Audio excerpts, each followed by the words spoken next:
Anatoly, What? listen, you're the old one here. Why don't you tell me what really happened?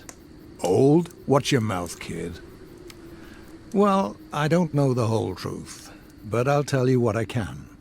They say that not long before the catastrophe struck, people all over the world began to find strange things, stones more often than not, which emitted unidentified particles. As for where these things came from, nobody could say for certain. A theory almost immediately emerged that it was this radiation that led to animals mutating.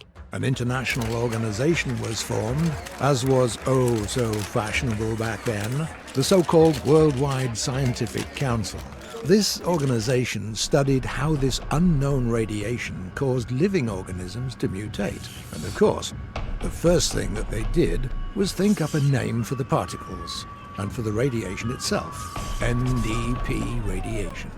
There were still a few mutated animals back then, and they were like cute kittens compared to the beasts that roam the wastelands now.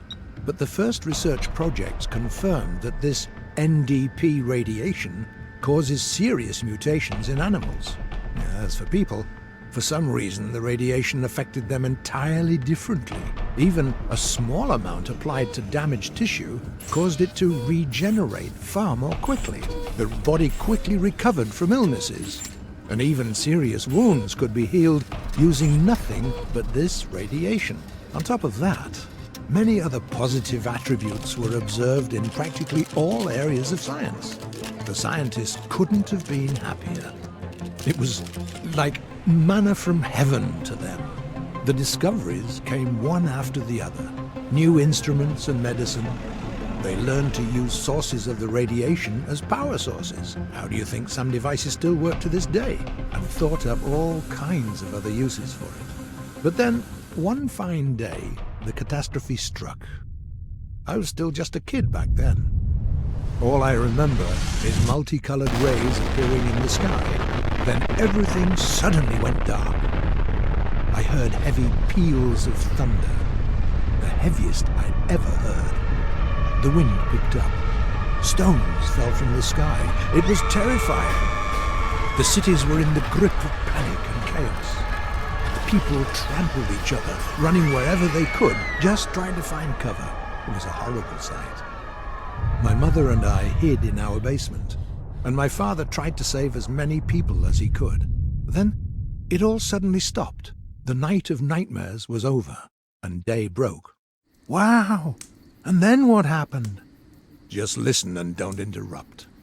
Many people died that night. All the largest cities were destroyed. All that we called civilization had turned to dust. It was like we'd gone back to the Stone Age in a single instant, and all humanity's problems disappeared. Everyone in the world suddenly had the same goal: to survive. That was when the monsters came. They surged into the cities that remained whole in huge packs, destroying everything alive in their path. In those days, our already diminished species became even smaller. But there were cities that could withstand the monsters. The military was able to lead the people. They began to unite, protect their ruined cities from the mutants, and find other survivors. Thus was the Confederation born. One of the Confederation's primary goals back then was to find scientists who worked on the WSC projects. They even managed to find surviving laboratories where scientists still labor away to this day. Thanks to the scientists, they managed to partially restore the research performed on NDP radiation before the catastrophe, and even to make use of some of the technologies. For example, the scientists managed to create special NDP concentrators, which alter the radiation to form something like a protective field. The mutants fear the field like fire and won't enter it. That's how the domes above our cities were created. They protect us from the monsters. There's one more thing that the old world left to us: teleporters. As far as I know, it's some sort of old military tech. Only a few of them were put into testing.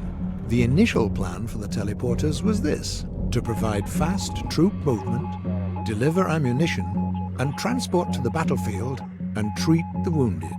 But the scientists were unable to iron out all the defects before the catastrophe hit, so only one function works, transporting the wounded. And even that doesn't work right. It doesn't pick up the wounded, just the dead. And not everywhere. Only in a zone of reliable reception, and even the transportation process itself is a big gamble. You're lucky if something is just missing from your backpack after you're teleported. You could turn up missing an arm or a leg, or even not turn up at all. Long story short, those things are dangerous. I remember once having the bad luck of finding a herd of wild boar outside the city.